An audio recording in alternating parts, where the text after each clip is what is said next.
It's time for an all-new adventure with Disney.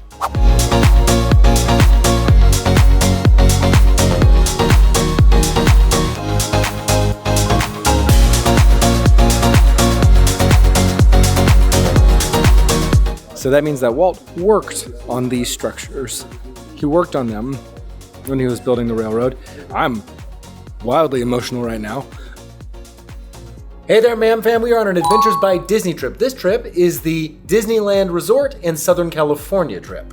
Adventures by Disney is group travel curated by Disney where they take care of the logistics. Included with the itineraries are your lodging, your food, specially curated experiences, and you have Disney adventure guides take you on your trip. Now they have these all over the world. Literally, they have trips in Antarctica, but we have chosen the Disney Nerd Trip, as we're calling it. Yeah. We get to basically walk in Walt's footsteps over the next few days and see things like Imagineering, go places like the Walt Disney Studio, and get behind the scenes access at Disneyland. I am so excited. I can't wait. And a massive shout out to our friends at Be Our Guest Vacations for sponsoring this video. We're gonna get into the pricing and how easy it was to book this a little bit later, but for now, let's throw it back a few days ago when a big box arrived from Disney.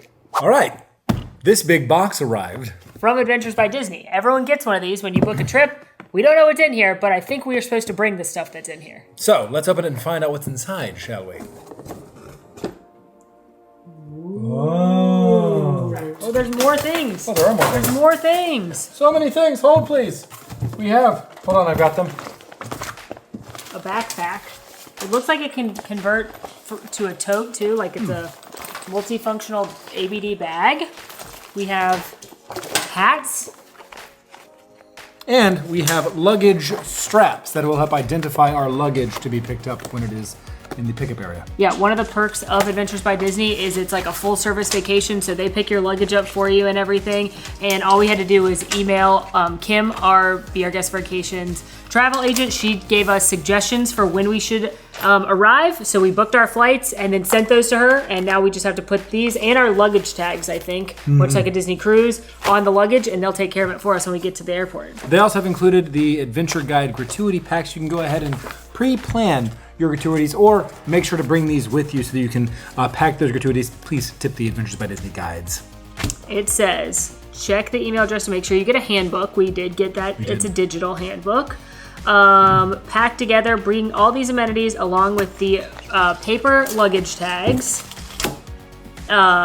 with you to your destination. Get your lanyard and get ready to go. We're ready. We'll see you in California.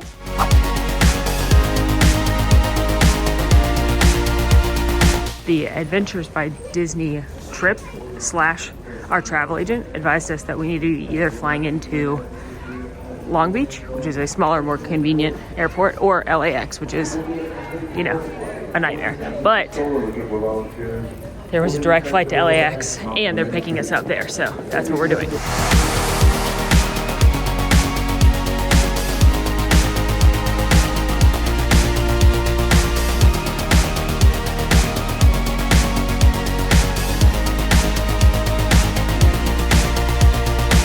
Made it to LAX, and now we're supposed to go get our bags and then find a driver who's gonna have an Adventures by Disney sign.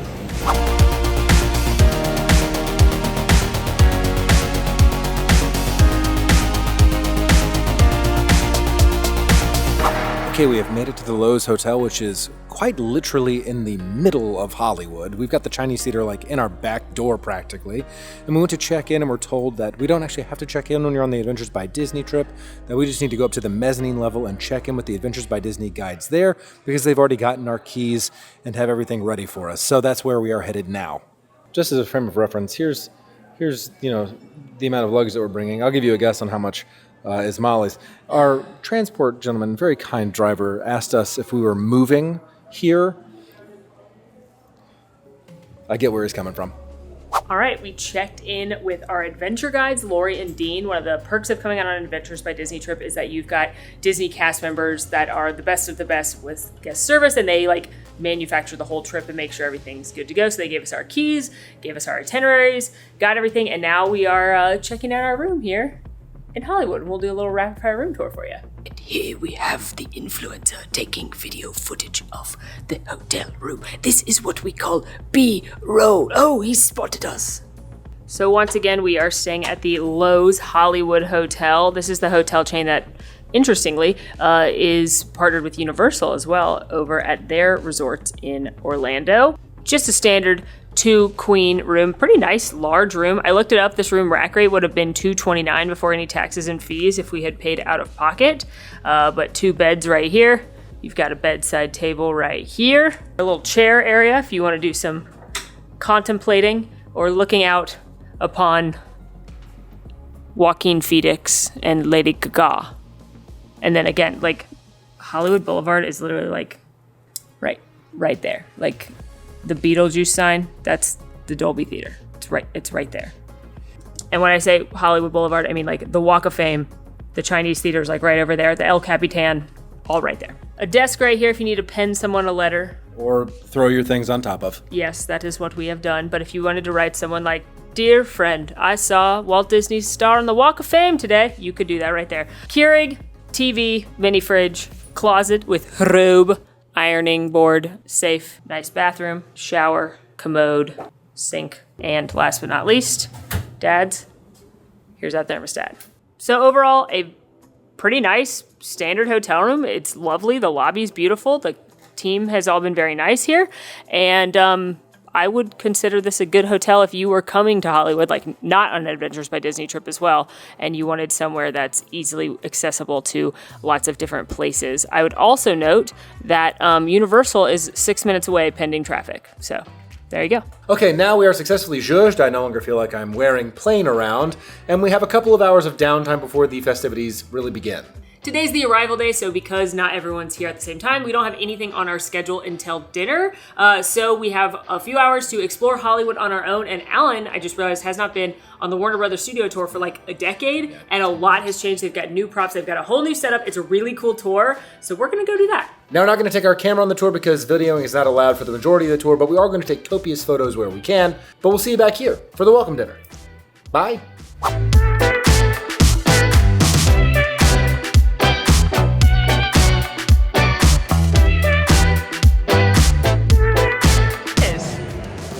Here it is, the very outfit.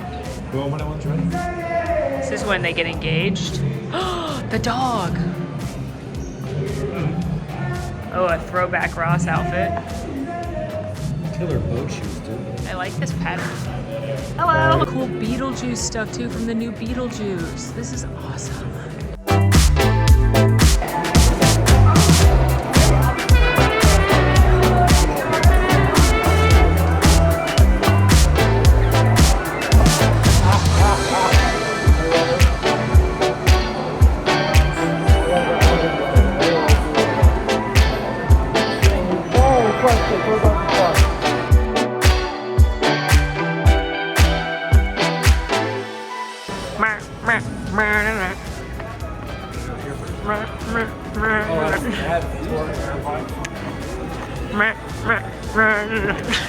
There's nothing hidden in your head the sorting hat can't see.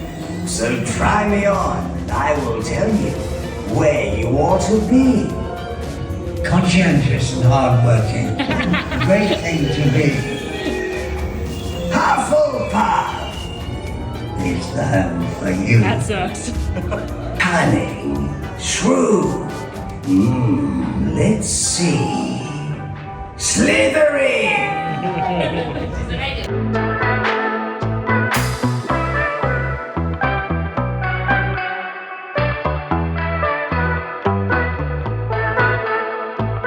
Hi. We're back from the studio tour, which is really a cool studio tour. If you've got a couple hours in Hollywood, I recommend it. I've been on it multiple times. I actually covered it more in depth in a different LA video that you can check out. But Alan, what did you think? What was your favorite part? I thought it was a ton of fun. My favorite part, it has to do with seeing all of those sort of Friends iconic sites, mainly the Fountain and Central Perk. I also thought it was cool to have like a bunch of the spots from Gilmore Girls that, like, I mean, Stars Hall just exists as a massive set piece there, which I thought was cool. What about you? I was glad to have you with me so I could finally do the Lord of the Rings forced perspective bit. That was hilarious. Yeah, that was one of the few things you're allowed to film. So I hope you enjoyed that in our little montage. And then also, Abbott Elementary, the facade there from the opening of Abbott Elementary. I love that show. And you know me, it's got to be some Harry Potter stuff, but particularly the fact that Alan got sorted into Hufflepuff, but the hat still put me in Slytherin. Yeah. I went first. And they were like, yeah, he's Hufflepuff. And then they saw Molly's reaction to Hufflepuff, and they're like, yeah, she's Slytherin. Sometimes you have to laugh. And speaking of friends, we didn't plan this, but today, literally the day we went, is the 30th anniversary of the first episode of Friends. Which is bananas to think about. We actually, Molly looked it up on the lot after our guide mentioned it, and it was sort of one of those like... Yeah, so it was cool to sit on the Central Park couch and see some of the costumes. They brought out extra stuff for the 30th. But again, if you are in LA, if you're doing Universal Hollywood, it's right down the road. It's a very cool, one of the touristy experiences, I think, that is very, very worth the cost. But up next for us today is actually our welcome dinner. This is the first time that we are going to meet all of the other folks who are going on this adventure with us. We've met our guides before, but they're going to be there sort of hosting and emceeing this. So I'm excited. Yeah, there are family trips where kids are able. I think some of them have age restrictions, and then there's adults-only trips with Adventures by Disney. This is an adult-only trip, but this is an expensive vacation, so you may see us do a little bit different with filming than we do with like normal videos, just because we don't want to be those people that are obnoxious, and these people are trying to enjoy a nice vacation and experience as well. So we may use phones, we may do voiceover, so just want to let you know as we kick off this new video series that you may see some different filming styles, because our utmost priority is making sure that we do not impact another guest's experience. 100%. We'll try to capture everything as best we can, but not at the expense of somebody else. Yeah. But we're going to head to dinner, so let's go. Yeah. Okay, so we just got back from dinner. Dinner was pretty good. It was, I would call it like elevated wedding food. That's accurate. Very good salad, pretty good mac and cheese. Gave you a goat cheese wedge. That was nice. I really liked that. Chicken. And alcohol was included tonight. It's not included with every meal, but it was included tonight, so had some wine. And then just got to meet our fellow travelers again. This is group travel, so you are going to have group activities and everybody introduce themselves. So if you have social anxiety, just know that this is, there's some social aspects to it. I was a little anxious going in, but everyone at our table was very, very nice. And then we had our guides outline the itinerary for the following day, as well as the rules and expectations for us and everybody else on the tour throughout the time that we are going to spend together. It is important that you listen and pay attention to your guides, because what they say goes. And mainly what they said was, be on time. As someone who's perpetually late, I'm going to make sure I'm on time, because I don't want to be that person. My social anxiety, I think, will beat out my perpetual lateness. And they mentioned a couple things. One, make sure we have our name tags with us, because this is our key to getting in places that we're not normally able to get into, but you get access to with Adventures by Disney. Two, they gave us a pin. And you're supposed to get a different pin every day.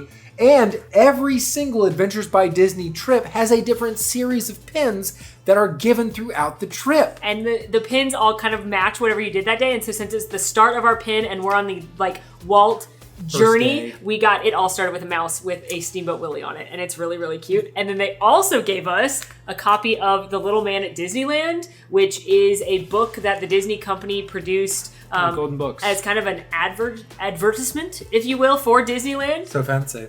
Because it came out, and it's a story about this little leprechaun named Patrick Bagora. And if you watched My Secret Series video in Disneyland, I talked about his house that you can find in Adventureland, but they gave us all a copy of this book.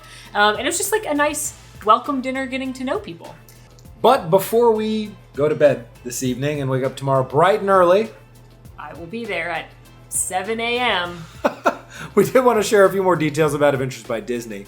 Now, keep in mind, we understand that the price for these types of trips are quite high, but that is because it is a specifically curated experience for all of the destinations that are a part of the Adventures by Disney portfolio. And they have destinations around the world. Like I said earlier, they literally have gone to Antarctica, and Joe Rohde went on some of those trips. Like Imagineering legend Joe Rohde, I'm not going to lie to you, I looked into it, but they filled up very quickly once they announced he was going. I can't imagine why. But they have literally done Adventures by Disney trips that cost $100,000 a person, because that trip took you to every Disney property in the world over 24 days. But they've got trips in Europe, they've got trips in Africa, they've got trips all over the United States, Asia, South America, everywhere you want to go. And these trips are designed for people that want to travel and want to have a specially curated experience done in a way that only Disney could do. Also, they don't necessarily want to have the burden of doing all of the pre-planning for travel to those destinations. They want to have Disney do that for them.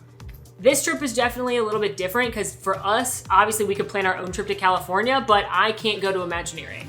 True. If I showed up at Imagineering, they'd call security. Yeah, they definitely phoned a number to get us removed. So a lot of what you're paying for as well as like access to places that you couldn't go to otherwise. But again, we are so grateful to our friends over at Be Our Guest Vacations. They are our recommended travel agency who I've used for trips that have nothing to do with Mammoth Club. They are wonderful, wonderful, and they take care of basically everything for you. But they did provide us some sample pricing for some trips for 2025 just to give you an idea of what the price costs. Just a range. For a 3-night Barcelona escape for 2025 in the summer for 2 adults, it would be about $6,400 for an Adventures by Disney trip. For a 9-night trip for Grand Europe, which is England, France, and Italy, you're looking at about $23,000 for 2 adults in the fall of 2025. What's just Europe? What's Grand Europe? The Grand Europe trip. Grand Europe. You get a private tour of the Louvre. That's what makes it grand. And a private viewing of the Crown Jewels. I'm taking an assumption. Oh, absolutely. That's what makes that grand. That's great. And a private tour of the Vatican and the Sistine Chapel. Wow. Which, you know what? I've never been there, but I've heard it's crowded. So the idea that no one would be there is grand. I take back my previous snark. Continue. You also have things like a Sydney escape in Australia for 2 adults next summer would be about $7,400.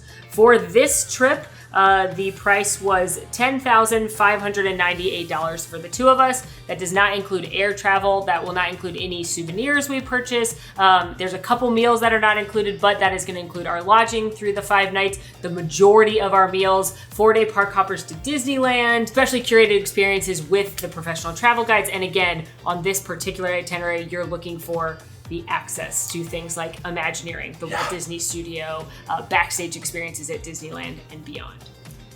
It was so easy to work with Be Our Guest Vacations. Specifically, Kim was our travel agent for this trip. Thanks, Kim. And she made sure we had everything taken care of. She followed up with us for our travel arrangements. Not only did they pick us up at the airport, and that was included, but they're taking us back to the airport. And we're going on 2 separate days because of content reasons. Both taken care of. We're extending our trip. They're making sure that even I'm leaving 4 days after this trip ends, and they're still making sure to take care of us and bring us back to the airport. Kim made sure of that. She made sure we got everything. She made sure Alan's pine nut allergy was noted. She booked everything for us so we didn't have to get on the phone. She looked into when we'd be able to video and when we'd be able to take pictures. It is so easy to book with a travel agent, and it is completely free to you, the customer, to get that expert advice from a licensed Disney travel agency. And Be Our Guest Vacations is one of the top-ranked Disney travel agencies. So we love working with them, not only for this trip, but we've worked with them with Disney Cruise Line. They can also do World, Land, Paris, Universal, all kinds of things. So big thank you to them. Yeah, it's great for sort of easing any potential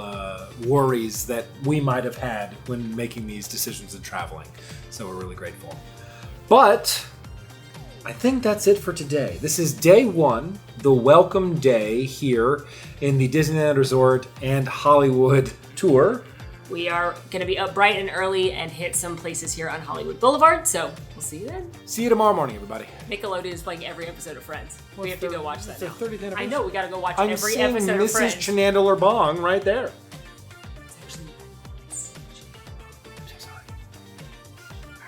His legs flail about is independent from his body. Michael Flatley, Lord of the Dance. The Irish jig guy? The Irish jig guy? He's a transponster! That's not even a word! Good morning. Good morning. It's our first official full day, and we are headed out to explore some locations in Hollywood. Specifically, right here on Hollywood Boulevard, we're going to the Chinese Theatre and the El Capitan Theatre to learn a little bit about the history there. Now, the El Capitan Theatre, it first debuted in 1926 when movie palaces were in their heyday right here in Hollywood. It was originally owned by the Paramount Movie Studio, very famous. Lots of movies have premiered there, including Citizen Kane. And then in the 80s, these theaters were kind of going out of style, and they were kind of falling apart, and so Disney bought it and refurbished it to be back to its glory days, and now it's Disney's theater right here on Hollywood Boulevard where a lot of Disney movies premiere. We're also headed to the Chinese Theatre, which is the most famous theater palace on Hollywood Boulevard. It debuted in 1922 and hosted a lot of Disney premieres, including Mary Poppins and Star Wars. And you've probably been to a similar version of it. In Probably Disney's gonna Hollywood look familiar. Studios. Yeah, it's going to look familiar. Someone awesome is around here. Roger Ebert. Tim Allen, Buzz Lightyear star.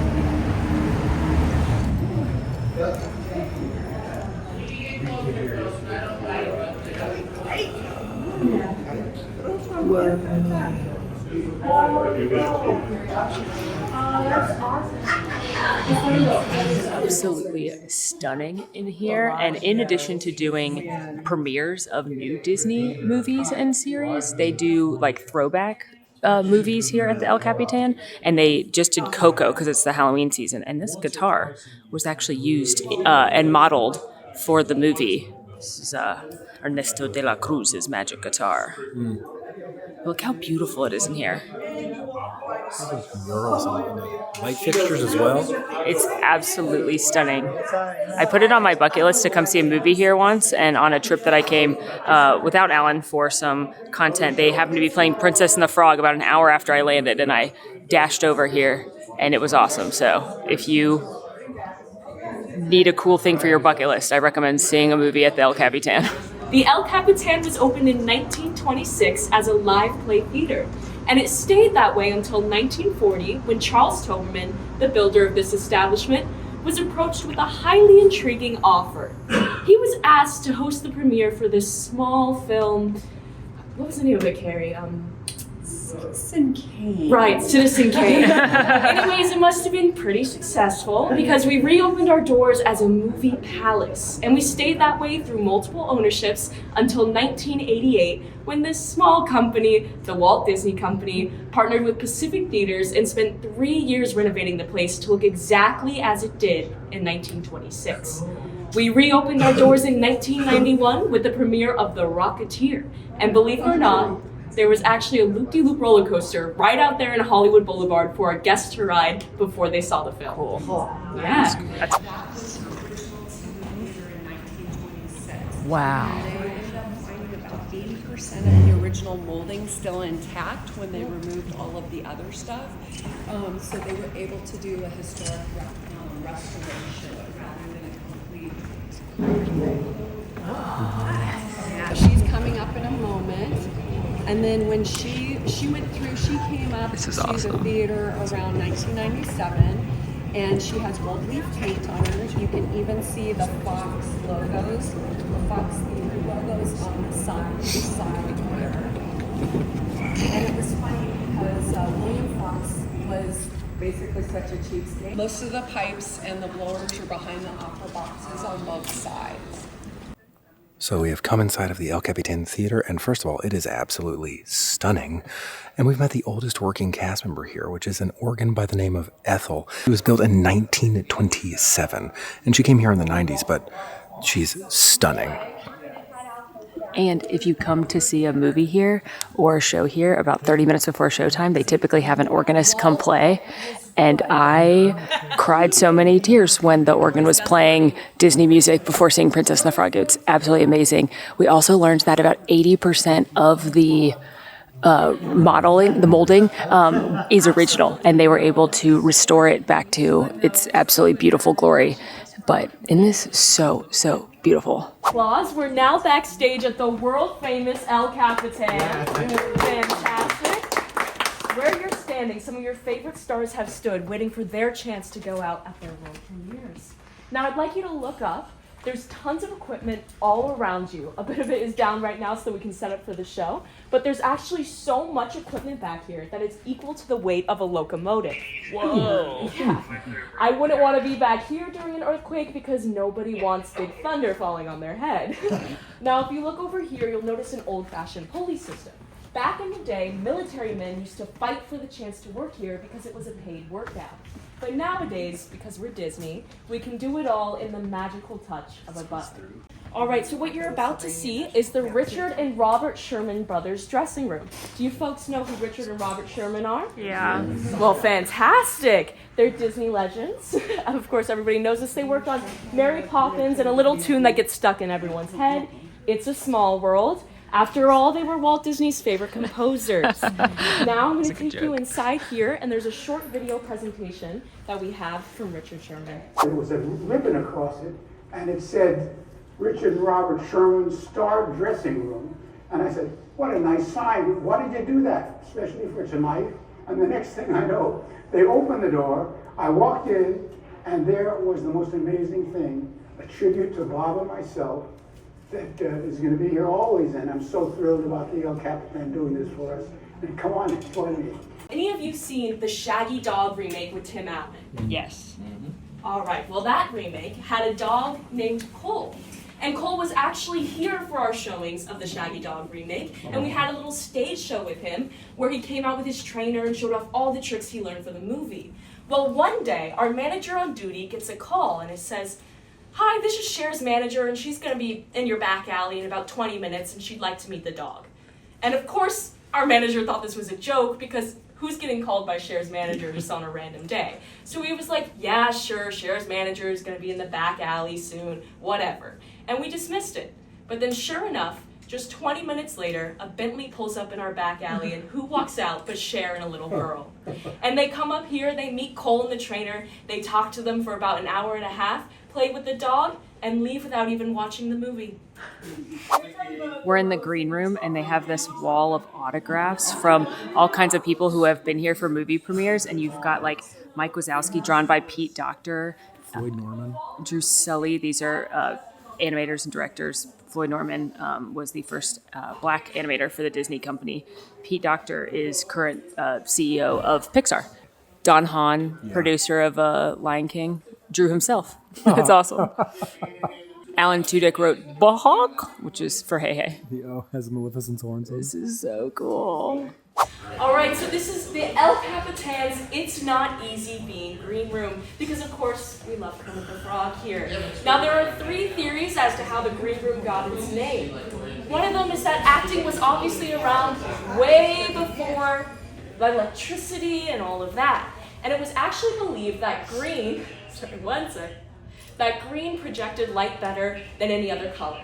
So they used it in dressing rooms to assist, I'm so sorry about that, folks, to assist in doing makeup for performers as well as the actors and all of that.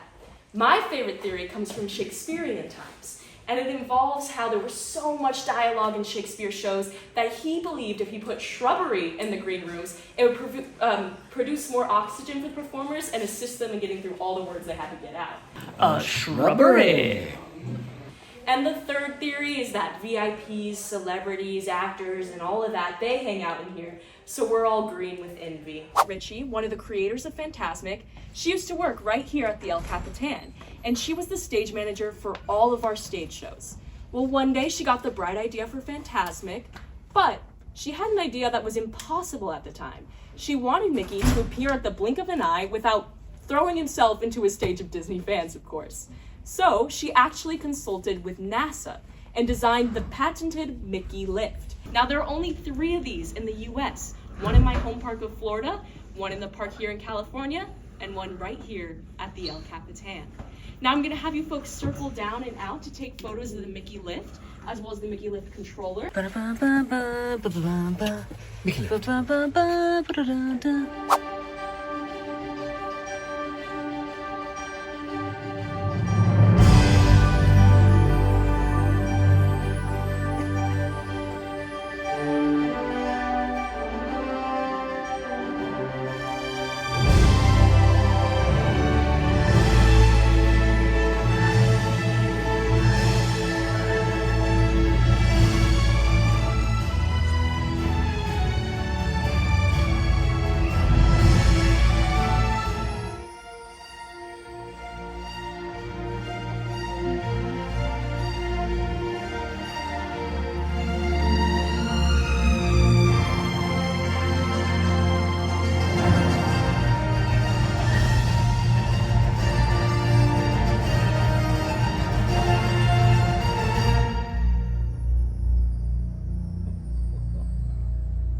Well, that was just an incredibly cool opportunity. We ended by seeing the curtain show, which is so beautiful, and it's so fun to be in such a historic theater. But this isn't an Adventures by Disney exclusive. Anyone can come tour the theater. They do it 7 days of the week. It's $20 a person. So if you're in Hollywood, it's a good, fun, historic thing to do. But if you can come see a movie here, I can't recommend it enough. I want to. I haven't. But now we are headed across the street to the Chinese Theatre. I've never been in there. I'm so excited. My toxic trait when I'm walking on Hollywood Boulevard is anytime I see a star of someone I know, I have to say their name out loud. Ricky Martin, Tim McGraw, Julie Andrews, that's Mary Poppins. Alan Jackson? Why is he on here? Is music on here? Slash. John Travolta. You've just been Armageddon. Made it to the Chinese Theater, which, much like at Hollywood Studios, is full of handprints on the outside here. It's very true. Now we're going to find our hand twins. Oh! This is an exact match. How did you do that so fast? Gene Hershot. That's your hand twin. It's literally an exact match. All right. Humphrey Bogart's hands are bigger than mine.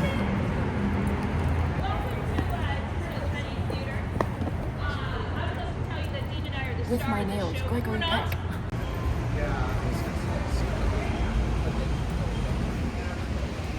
Ooh, costume.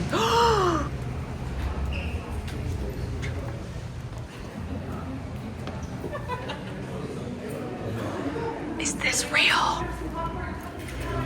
And then come back to the carpet area. It's 58 seats. Back there we had seats reaching all the way till out here. You see the line between tile and carpet? That's where we had seats too. So instead of being greeted by a regular concession stand, there were little booths in here where they still sold concessions. And instead of concessions, you would be greeted by these beautiful murals, a Chinese gardening setting. So this is all hand painted by the Chinese American actor and painter Key Luke. He was, for example, Master Fu in the Kung Fu movies and TV series. And then these red lamps, back in the days, they've been incense burners. So there was a sandalwood fragrance in the air. So Dorothy's dress from The Wizard of Oz, it's an original. That movie premiered here in 1938. And for the premiere, today we have a black carpet. For that movie, we had a yellow carpet. Aww. The one side was Kansas, the other side was Oz. There were people dressed up like characters from the movie, etc. All right, guys. So here are a couple more costumes. The first one.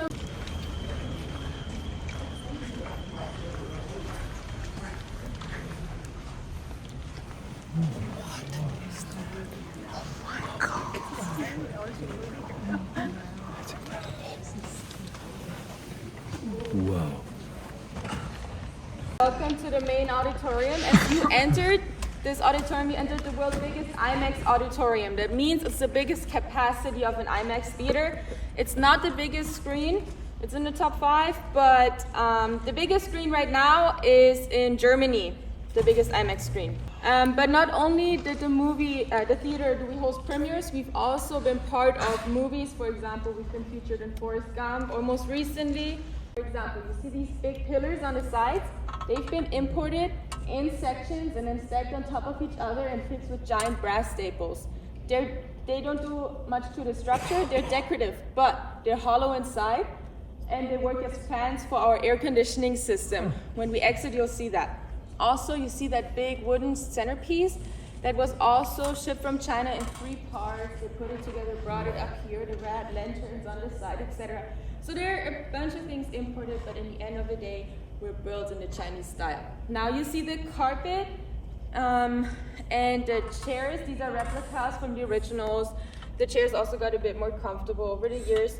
And then the curtain is an exact replica from the original. So what they did was they took the original image, they scanned it into a computer, put it on heat paper and then on the fabric. So the screen form had widened over the years, right? So that's why they added valances on top. But it is the original image from the curtain. Donald Duck's imprint, and that was for his 50th anniversary show, okay? He is the only animated character we have in the forecourt. So there's no Mickey Mouse or anything, but Donald Duck right here. After, right? Do you and Arnold have the same size hands? They're the same size hands. Prince, that's actually a picture from the ceremony over there, okay? And you guys heard earlier in the clip, people like to do special things with their imprints out here, like Whoopi Goldberg with her dreadlocks, or Mel Brooks with a 6th prosthetic finger. Marilyn Monroe, she wanted to place her diamond earring in the ground. They recommended to her, don't place a diamond. So instead she placed the back of her earring. But after a couple nights after it was placed out here, someone wanted to steal the earring. So all what is remaining is the backing, and they filled it in a little bit right here.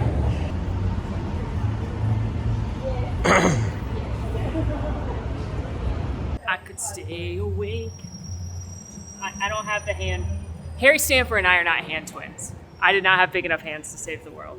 All right, so that was a really fun tour of the Chinese Theatre, the TCL Chinese Theatre, I should say. So beautiful. The scale of that is absolutely massive. Bucket list to see a movie in there. Oh, absolutely. Bucket list to see a premiere in there. Yeah. How do we get on a list? We're not that cool. I think it's so cool that so much of that stuff is original to the theater and imported from actual China. Yes. Like, amazing. That was super interesting. Also, fun fact, Donald Duck's the only animated character that has an imprint in here. Obviously, the one in Hollywood Studios, there's a lot, Mickey, Goofy, a bunch of people, but only Donald here. That's wild. I mean, yeah. Good for Donald. Yeah, good for Donald. Good for Donald. And now we're headed back to the hotel just for a quick break before our next adventure, but we're walking under this archway that has every Best Picture winner, and they told us to find our birth year and see what was Best Picture that year. All right, shall we? Yes. Mine... Ooh, Titanic. Not my birth year, but not the birth best. year. Mine was Rain Man. And mine was The Silence of the Lambs. I think yours is the better movie. Alan, what's your favorite Best Picture winner? The Lord of the Rings, Return of the King. That's a good choice. I might have said that until I remembered Titanic won. That's true. And The Departed. The Departed is also love good. The Departed. The Departed is good. After a short break and bus ride, we are now at the Academy Museum. Now, I've never been here. I have. They have Bruce the Shark. It's amazing. I'm going to cry. Oh, well, you heard it here first, folks. Surprise to no one. Now, this museum is amazing. It is full of all kinds of movie props, and they rotate the exhibits. I'm super excited because when I was here last time, the animation exhibit was actually being refurbished, so I didn't get to see that. So I'm excited for us to see that.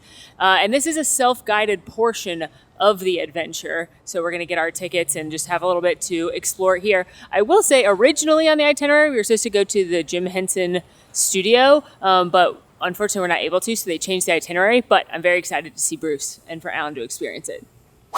Now, I've been told that the best way to approach this particular museum is to start at the top, because that's where and I'm quoting here, the best props are. So that's where we're headed. Singular. Oh, okay, Best I'm sorry. prop, Yeah, my apologies on misquoting. The best prop is, so we are going to start there. And it all becomes quite clear once we approach and I'm going to make sure that I get this right here, once we approach the majesty, the glory, and the power that is Bruce the Shark from the hit cinematic masterpiece, Jaws. Sounds good? He's so beautiful. Yeah, we've lost Molly today, folks. This is, if you're wondering where she'll be, it's right here. In a state of rapture, really. That's how I would describe this. Uh-huh. So this is the last Bruce the Shark from Jaws. They had 4. They destroyed 3 of them for some reason.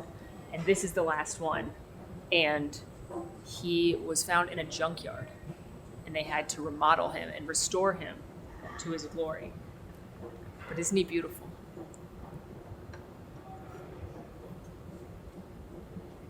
Well, we've been here for about 15 minutes. So I think I'm just going to leave you here and go see, the rest of the museum. So, yeah, bye now. Color and Motion. Chromatic Explorations of Cinema. A true bummer that that's not open yet. I'm sure that I would be the person to appreciate that most on the planet. Alas, it'll be here on October 6th. Well, first up, we are crossing the Barbara Streisand Bridge to get a beautiful look at the scenic views here across from the Academy Museum. Oh, look, the Hollywood sign. And there she is right where I left her. Got to get all the right angles. And hasn't moved an inch. Well, maybe like half an inch.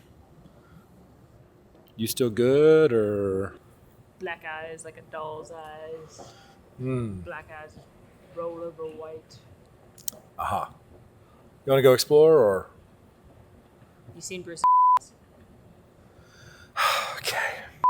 This is a fascinating exhibit about the history of Jewish filmmakers in Hollywood. To adopt and reflect oppressive beliefs and representations. This framework permeated the working culture as well. Most filmmakers in power were white men, and women of the industry were often subjected to a climate of sexual harassment and abuse. Once a day, whether it's coming to it or not. The general exclusion of characters of color extended to a lack of Jewish representation as well. The fact that there were so many Jewish creators behind the scenes rarely translated to the telling of Jewish stories or the portrayal of Jewish characters on screen. Wally. Eva. Trash column. But in all seriousness, we have now entered into this sort of animation section, which is fascinating. Oh, and a nice section highlighting the skeleton dance. Oh. And here we have some of the original animations or concept of the animation for these skeletons, along with the music, so that they could time the dance of the skeletons with the particular spots of the music as well. There's even a little note here that says, skeleton's head peeks out and jumps back in on each note. And this is incredible. This is the xylophone that was used to create the music for the skeleton dance. And continuing on this incredible deep dive into Disney history, here is Frank Thomas's original desk that was used from 1967 to 2004. Frank Thomas is one of Walt's 9 old men and was known for animating Pinocchio, Singing at the Marionette Theater, Bambi and Thumper, Lady and the Tramp eating spaghetti, The Three Fairies, Flora, Fauna, and Merryweather, and potentially my personal favorite, Merlin and Arthur as squirrels in The Sword and the Stone. We also have some of the original Marquettes from Pinocchio, so the original Jiminy, that's a little bit more terrifying than what actually made it to screen. Foulfellow, Gideon. Oh god, the Donkey Boys, Things of Nightmares. And Geppetto and Pinocchio.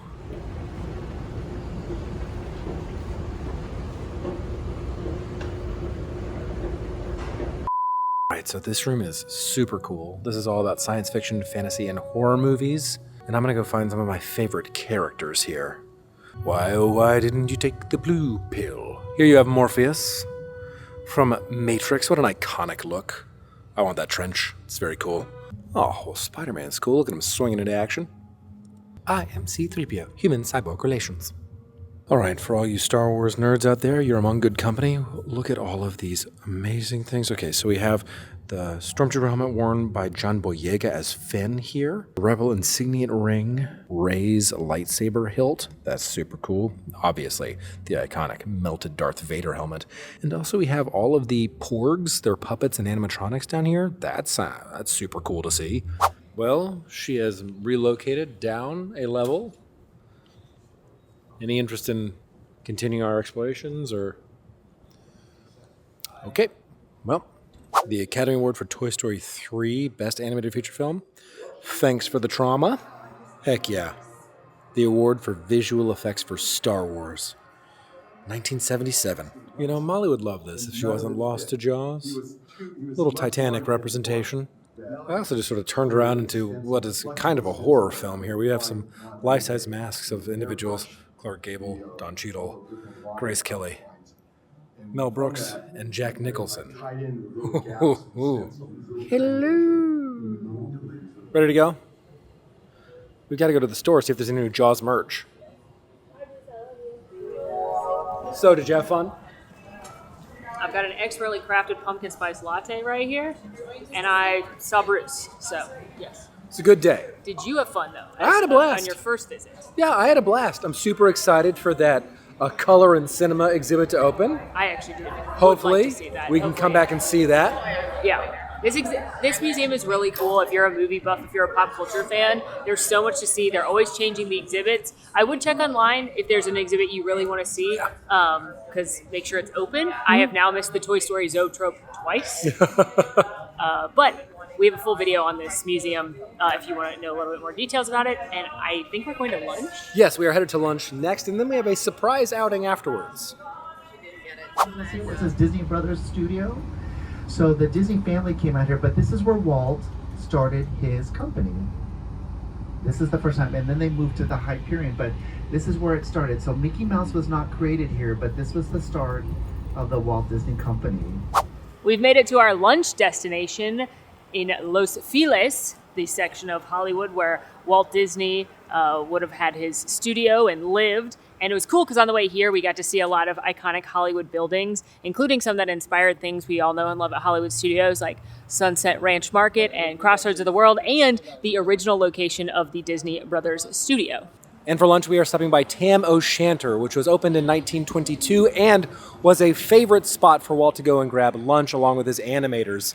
So we are excited to go here and sit in this place that Walt would have come and sat as well. They've actually saved his table as like a reserved seating area. It was table 31, and we hear that it is saved as a photo op for us to go and take a photo at. Coming into Tam's, you'll notice this cottage-like exterior, and legend has it this inspired Walt and his design for the cottage in Snow White and the Seven Dwarfs. And then once you're inside, you will see that there's tartan and plaid and Scottish things everywhere. Apparently in the 20s when this opened, it was very popular to have themed dining experiences, which is also alluded to Walt's enjoyment of theming and of immersive experiences. So you can fully see that throughout, as well as pictures of the founders. This is the original Lowry's restaurant, but of course I was most interested in the pictures of Walt and the gifts from Walt and his animators, the drawings they gifted to the Tams team as a thank you for being kind of their lunch meeting place.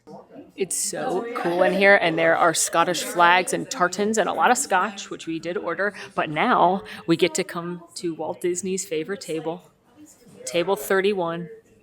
And they actually took some of their napkin doodles, because they used to doodle on the napkins, and etched them into the table for a kind of a nod to Walt and his original animators that would come here a lot.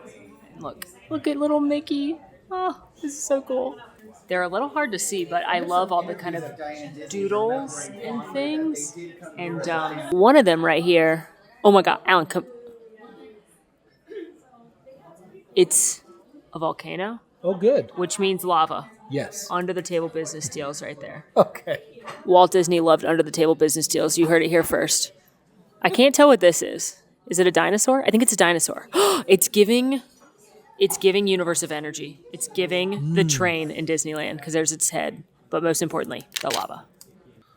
Our meal started with a salad that was sort of a mixed set of greens with a light vinaigrette over top of it with some cheese and nuts. It was actually pretty tasty. Now, it wasn't a huge portion of salad, but I didn't need a ton because of the sheer amount of sourdough bread that they provided that I wanted to consume. Hot, fresh, with some nice crusty exterior on the outside. Very, very tasty. For lunch, I went with the specialty, which is the prime rib, and I ordered it medium rare. It came with a Yorkshire pudding or a popover, mashed potatoes and gravy, cream spinach, and horseradish on the side. I'm not always a prime rib fan, but this was one of the best I've ever had. In fact, I'd compare it to the delicious ones my grandfather makes. Please don't tell him. But it was delicious, melted in your mouth. I loved the kick of the horseradish. Really enjoyed the flaky popover as well. Overall, just a good comfort food, stick to your ribs. And it's kind of fun to imagine Walt and his animation team just kind of chowing down on prime rib while they discuss things like Snow White. And I had the brisket sandwich that came with a side of pickles and slaw with some beets. Very, very tender brisket. I enjoyed it a lot. The bread was lightly sweet. Slaw, a nice bite of acidity with some nice nuts. And the pickles tasted homemade to me. Whether or not they were, I don't know, but they tasted great on top of that sandwich. And lastly, while not included with the meal, but available for purchase outside, we ordered a cocktail. And not just any cocktail, a Scotch Mist, because this was Walt's favorite cocktail. It's incredibly strong. A Scotch Mist is very simple. It is Scotch, in this case Johnny Walker, ice, and lemon. And it was delicious, although had quite a kick. So maybe this is where Alice in Wonderland came from. Yeah. Walt knew. Walt knew. Whoa. He was on some stuff. TCL Shanter. So we are a very special place and kind of an oddity in LA because we've been here for over 100 years. There's not much that lasts 100 years in LA. It's basically us and the Hollywood Bowl. So this place got started in 1922, but even before that, they actually owned the land in 1919, and they sold potato chips from a hand cart with the red seasoning salt on them, because if you didn't know, we are the original Lowry's location. So they built this place in 1922, and at the time, themed restaurants were very, very cool. You might say the cat's pajamas in the 20s, but were themed after what was a very popular poem at the time that now no one is familiar with. It's called The Shanter by Robert Burns, and it's about a young man who gets struck by lightning and chased by witches after a night of debauchery in his local pub, or as Jen and I call it, Tuesday. So that's what inspires our theme. That's what inspires our lightning strike. If you happen to notice that on the sign outside or our t-shirts. Harry Potter. It's a totally different piece of literature. So the set designer that designed this building, his name is Harry Oliver, and he's semi-famous for having, well, first of all, he was a set designer. He was Academy Award nominated. Yes. But he also designed a structure over in Beverly Hills that is lovingly called the Witch's Cottage. It's used as the exterior shot for Hocus Pocus, for where the witches Woo! So most people are familiar with his work in this very roundabout way. That house is actually a residential home. People live there. They just put up with the fact that people constantly take pictures of their home. Part of their home. Restaurant out of, he put all kinds of details into this place, but among them that I like to point out is that he asked architects and builders not to use exact levels or measurements wherever possible, because in the poem, the young man gets very drunk, and he wanted this place to have a little bit of a funhouse tilt. And to that end, I do say, please watch your step. We have some legitimately sloping floors. It may not be your dream. Yeah. So this place got very, very lucky. And the original Disney Studios was located like a mile down the road. It's where there's currently a Gelson's grocery store, and they didn't have a cafeteria, so they came here every day for lunch. I don't want to say that we won by default, but there was no Sizzlers. So there's some great pictures in our front hallway of how Los Feliz Boulevard now packed all the time, and 4 lanes was a dirt road. So they came here every day for lunch. They came up with the original concept for Disneyland here. They were very into this immersive atmosphere we have going. And they also use the building itself as the inspiration for Snow White's cottage. Their very first feature. That's Snow White. Yep. So, and most of you, I believe, have had a chance to see the table, but they did always sit at the same spot every single time. Very particular. Celebrate our 100 years here at the TCL Shanter, and it goes along a special theme. Before you leave today, you'll want to look out in our front hallway area. There are 2 portraits. They depict our founder with Mickey and all of his friends and all of their tartan gear. They were commissioned by Walt Disney, drawn by original Disney animators, and signed by Walt Disney to commemorate some special anniversaries that we had back in the day. So because Walt kind of started that tradition of giving us some beautiful artwork to commemorate our anniversaries, 2 years ago when we celebrated our 100th birthday, we were gifted a brand new portrait by Disney Studios, which is the portrait that is now hanging over the Disney table with Mickey in front of the fireplace. That was our present to celebrate 100 years. So I like to say that anytime we have something special happen, we kind of expect a present from Disney. Had a delightful lunch at the TCL Shanter. Learned so much Disney history. And now, this is so cool. I'm having a hard time with the words. But our guides told us we had a surprise. And the surprise is that we're here at Griffith Park, which is where Walt Disney dreamt of Disneyland while sitting on a bench and watching his daughters go on a merry-go-round. We are here at this private location at Griffith Park, run exclusively by volunteers of the Carolwood Pacific Foundation, which was the name of Walt Disney's backyard train, because they have literally moved Walt Disney's backyard barn here. And we're going to get a tour of it and learn all about Walt Disney and trains. And as 2 people that used to give the train tour at Disney World, losing it a little bit. I'm freaking out. Wow. We then were introduced to some of the members of the foundation who explained to us that this was Walt Disney's actual barn that he built in the backyard of his home on Carolwood Drive, which is why it's called the Carolwood Barn, and that he modeled it after his childhood barn in Marceline, Missouri. And if that wasn't enough, we then found out we were going to meet someone pretty special, a legendary animator, Floyd Norman, which, as you can see from our faces, was shocking information.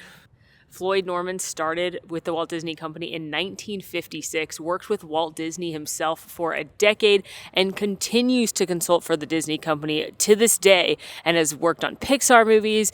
He very recently collaborated with Richard Sherman on a book. Richard Sherman, legendary songwriter of things like It's a Small World and all the Mary Poppins music. Like, this man is a Disney legend, and I couldn't believe we were going to get to meet him. Very rare in the sense that I'm one of the few people, there's not many of us left alive, who actually worked with Walt Disney. So I always tell people, you want to know about Walt Disney, talk to me. Because I was actually there with him for at least 10 years, from 1956 to his passing in 1966. So the last picture we worked on together was The Jungle Book, back in 1966. And like I said, if you want to know the real scoop about who the man was, who he was, what he was, everything about Walt, talk to me, because I knew him. I worked with him for that last marvelous 10 years we had him. Sadly, we lost him in December of 1966, but it was a glorious 10 years, and I'm a lucky kid. And I was a kid back then. I was very young. I was a very lucky kid to be in meetings with Walt Disney. So, and I'm still hanging around even today. I retired probably around 20 years ago, but I make myself available as a consultant to Walt Disney Animation, which is right over there. I saw this very quiet gentleman who was sitting at this party at Beverly Hills, and it's Jared Bush. Basically, in a way, it's very simple. When I graduated from high school, I drove 90 miles south to Burbank and applied for a job. I mean, that's what I did. I got in my car, drove down to Burbank on a Saturday morning. The studio was closed, by the way, but they did talk to me.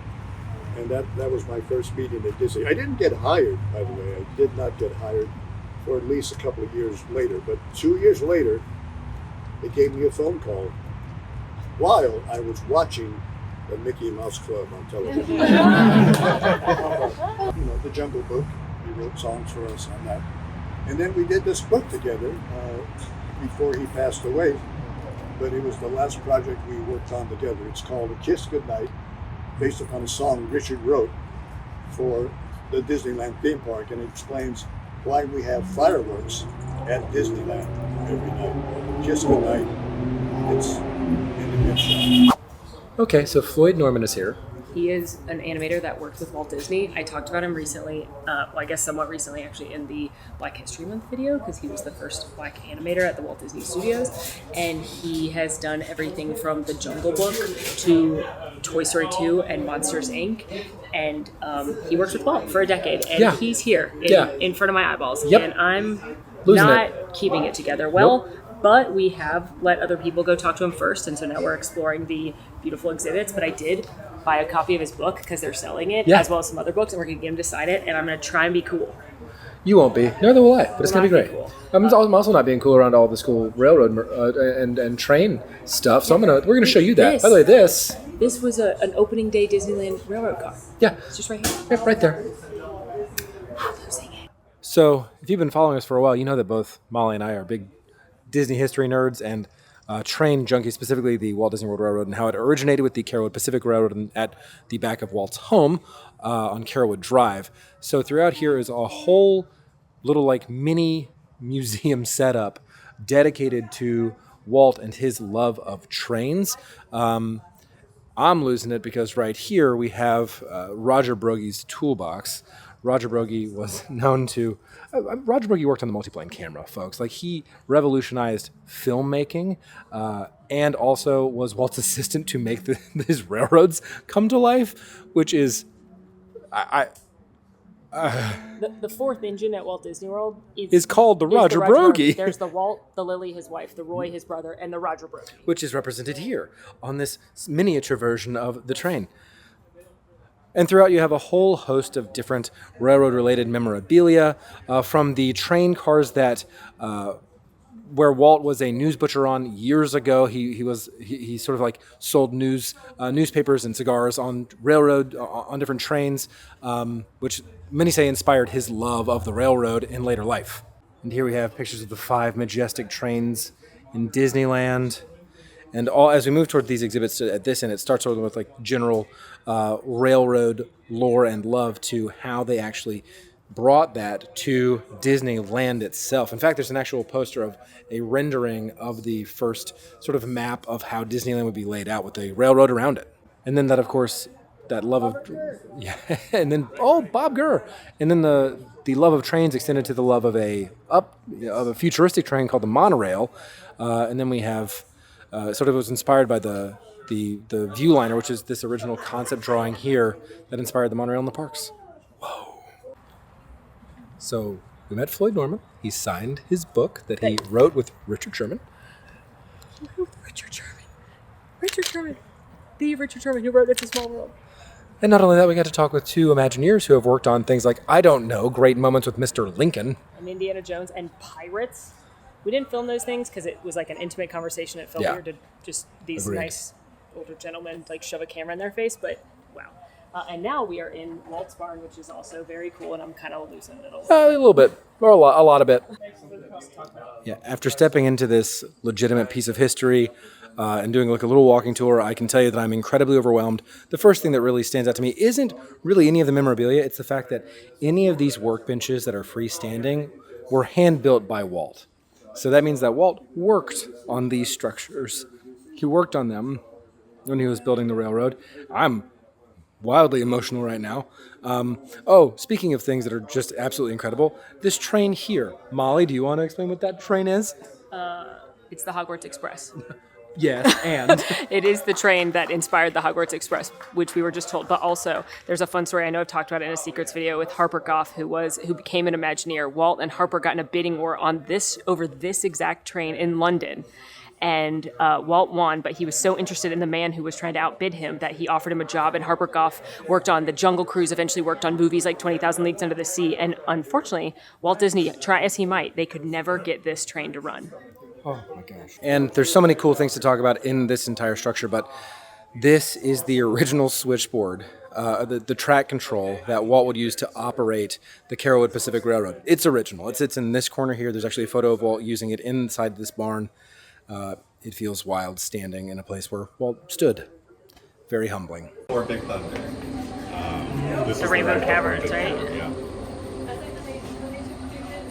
He wanted the barn to look purposely old. So this beam right here, it curves like it's making a smile as if it's sagging. And also the roof curves as well. Like even though it was brand new, he designed it like that. It's a 75-year-old barn, it shouldn't be sagging. Yeah. He was that attention level. He's theming his own backyard to be wow.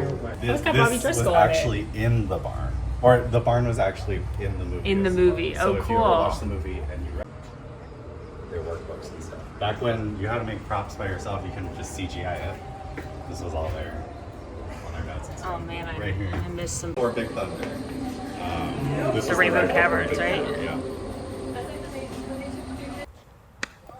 Well, that was a lot to process. I think I can just... That was worth the trip. Yep. That was worth the trip. Yep. That was Walt Disney's actual barn where he worked, and a lot of his friends who became the first Imagineers were there with him, and they dreamt up and they talked about, and Disneyland is often said was born in that barn because it's where Walt and his buddies were chitting the chat about trains and ideas, and yeah. Wow. Now it is open. We found out the third Sunday of every month to the public, so anyone can come, but it's very, very busy then, but worth it. All right, well, that was an incredible day. I am overwhelmed with Disney history and lore, and starting with the El Capitan all the way through the barn. The barns. Yeah, that was top 3 Disney moments, I think, ever. So cool. So incredibly cool. But we are now back at the hotel. We have the afternoon to ourselves. If you want recommendations on things to do, you can ask the guys, and they are more than happy to give you recommendations. In fact, there is an optional ice cream social that's happening a little later this afternoon, but we have some really fun dinner plans, so I don't know if we're going to be spoiling our appetite with copious amounts of dairy. No, again, like Alan said, the afternoon is you're free to do whatever you want. So if you wanted to go to dinner, if you wanted to go to, if El Capitan was showing a movie, that would be a really cool thing to do. You could go to Universal if you wanted to. It's like 5 minutes away. But there's something I've wanted to do for a very long time in LA, and the schedule has never worked, and it finally has, so we're gonna get ready for that. First stop on our evening out, the Hollywood Roosevelt Hotel. This is another historic site. It was built in the 1920s, and at one point it was considered the hotel. If you were anyone in Hollywood, you were coming to the Hollywood Hotel. Most notably, Marilyn Monroe lived here for a couple of years, and they say she still haunts the halls.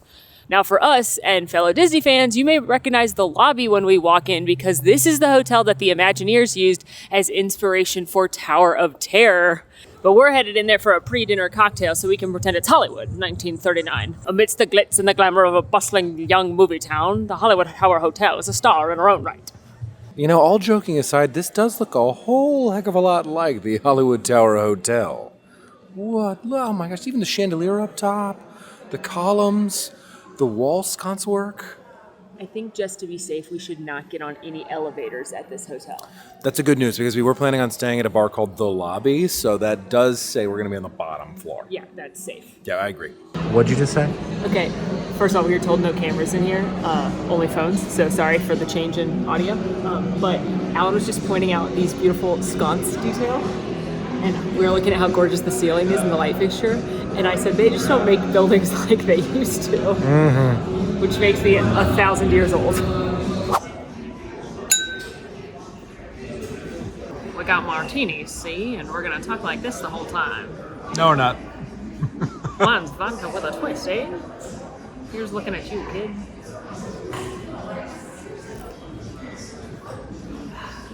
Our second fun stop tonight, we actually have made it to another hotel in Los Angeles because we are going to Fork and Film, which is this very cool experience where you watch a movie, most of the time outdoors, projected on a screen, and while you're watching it, anything you see on screen that's edible or drinkable, they give it to you.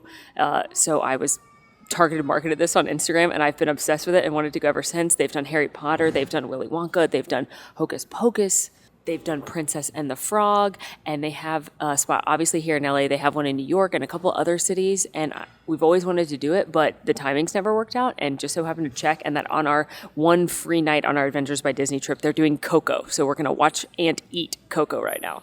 Now note that tickets start at $199 per person, and they go up from there. They've got a couple of different packages that get you more food and drink or better viewing, etc.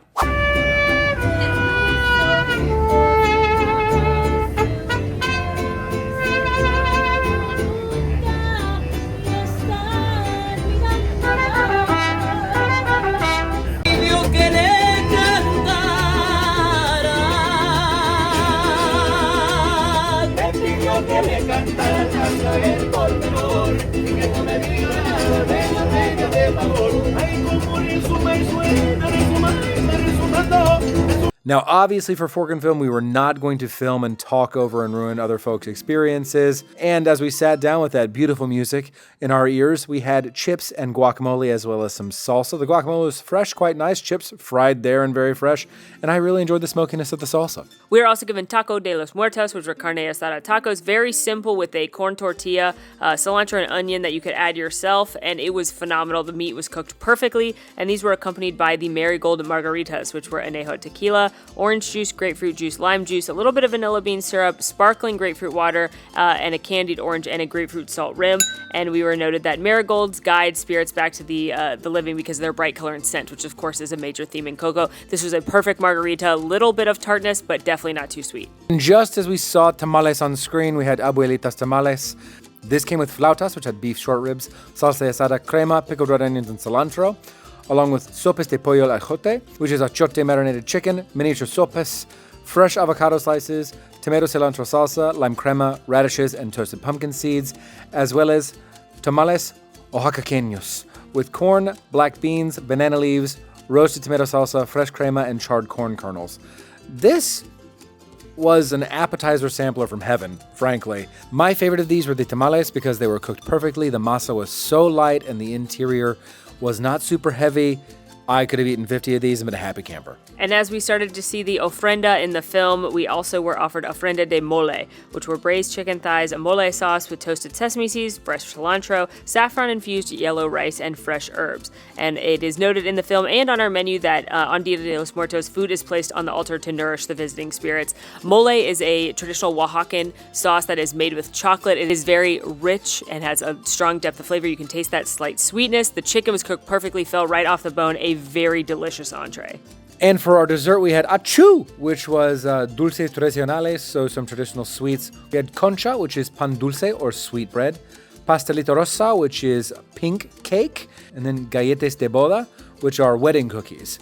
All of these were delicious. I think my favorite, as sort of like as a controversial take, were the pastelito rosa, because it was a slightly soaked cake with some leche, and it was very light without being super sweet. I love wedding cookies, and these were no different. They are dusted with powdered sugar. They've got some nuts in them, a little bit of crunch, but they're overall not too sweet. And what's fun is that Fork and Film partnered with a local Mexican bakery, La Mornaca, to bring fresh and authentic Mexican desserts, and they were phenomenal. Up next, yes, there's more food. We had the Ecos of Chicharron section. The first was a cocktail that was made with mezcal, tequila, fresh pineapple juice, agave syrup, lime juice, charred lime wheel. Light and refreshing, very citrus forward, with a little bit of smoky flavor from the mezcal on the back end. And that was served with crispy chicharron, sweet corn puree, smoky chipotle aioli, cojita cheese, and micro cilantro. This was a lot lighter than most chicharron I've had before, and I think it's because it had that sweet corn puree and the cojita cheese alongside it. And last but certainly not least when it came to food was my favorite dish of the evening, un poco de esquites. This is fire-roasted corn kernels with a lime crema with garlic, crema cotija cheese, smoked paprika, fresh cilantro, radish, pickled red onions, and lime. And they gave us our own little mini tajin to season at will. Definitely took one of those to put in my purse, I'm not going to lie to you. This was phenomenal. I loved the garlic edition. It was very garlicky, perfectly smoked corn. As someone who loves esquites, this was a phenomenal bite to end the meal. And through the dramatic tears running down our faces, we had the final item, Remember Me. This was hot chocolate, so made with Mexican chocolate, cinnamon, milk, and chili powder. This was ever so lightly sweet, a tiny spicy little addition at the end, but a perfect way to nourish our soul as we watched Coco come to an end as she remembered her Papa Hector. Well, that was incredible. I don't know if you guys know this, but Coco is emotional. Wow, what a hot take. I was crying like the whole last third. I have wanted to do Fork and Film for so long, and it was so fun. First of all, huge shout out to the team. They were amazing. Every single one of them so accommodating, so kind. And it's so fun that you like literally at one point you see them eating tamales, and then we have tamales appeared, and and that happened so many times throughout, not only for food but for beverages, and the food also was incredible. Yeah, you'd think something like this, the food, because it's kind of gimmicky, like you'd think maybe the food's not that good, but the food was very high quality. Excellent. I was stunned. And a lot of food. A lot of food. I wasn't able to eat everything. So much food. It's a pricier adventure, but you get a lot of food and drink for that cost. And they have this here in LA, of course, they have it in New York, a couple other cities. And if you love movies and eating, this is such a fun like date night or friend night. I cannot recommend it enough. And I can't wait to do another movie at some point. I agree completely. What was your favorite course? The corn, the esquites. So good. For me, it was the chicken mole. Oh my, that mole was amazing. But wow, what an amazing end to our first full day, second day of this adventure. We're gonna head back to our hotel and then we'll kind of recap from there. Yeah. Well, that brings us to an end of our first 2 days on this Adventures by Disney trip. What are your thoughts so far? It's been such a cool adventure as two Disney history nerds, being able to do things like go to the theaters where iconic Disney movies premiered and meet people that literally knew Walt Disney. It's unbelievable. I think my biggest takeaway is that this experience is incredibly curated. It feels very private while still being a part of a group travel experience. You're taking part in a lot of things that are available to the public. For example, the touring of the El Capitan Theater, there is a tour that is available to the public, but the experience that we get is a lot more pointed and curated for our own tour.